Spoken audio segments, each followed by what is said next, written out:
Super easy dessert bars with the delicious flavor of chai tea.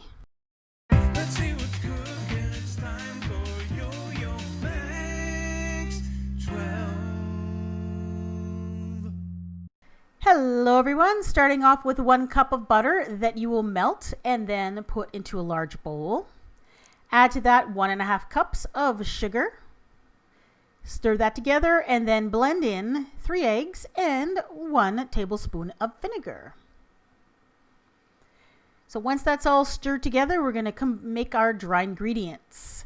2 cups of all-purpose flour, and to this you're going to add some chai tea. Now Tetley is not sponsoring this. I wish they would, but they're not. We're going to add in 2 tea bags worth of tea.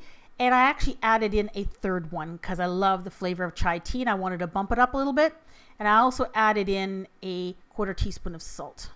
So there's a 1/4 teaspoon of salt, 2 cups of flour, and 3 tea bags worth of tea in there.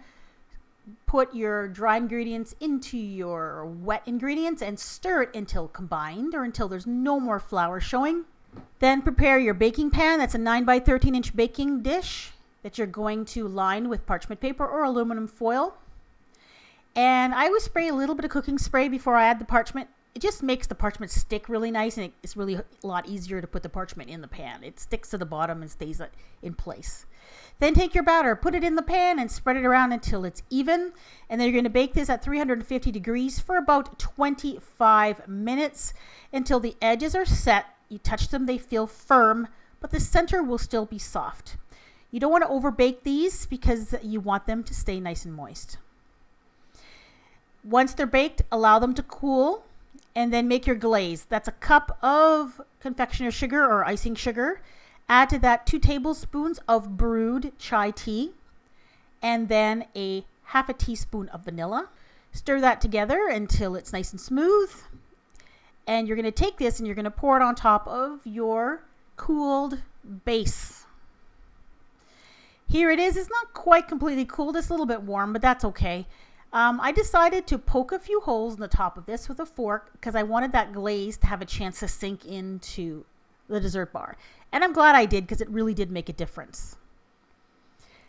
Pour it over, spread it around, and then just let it sit at room temperature. You can eat them right away, of course. But if you let it sit for about an hour or so, the glaze actually hardens a little bit.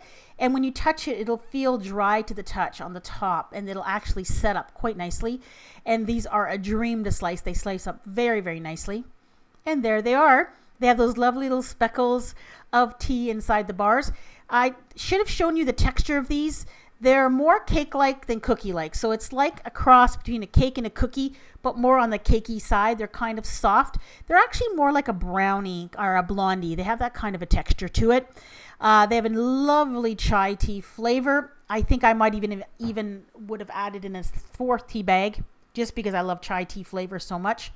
And the glaze is a really nice touch. They're kind of plain. They're not the super duper decadent dessert, but they make a nice little easy dessert and they would go great with a cup of tea. Thanks for watching. Bye-bye.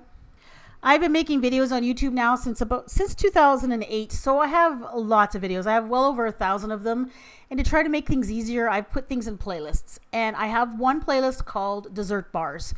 And as you know, dessert bars are a whole entity upon themselves, and there's like an infinite variety of them, and they're really, really a fun kind of dessert.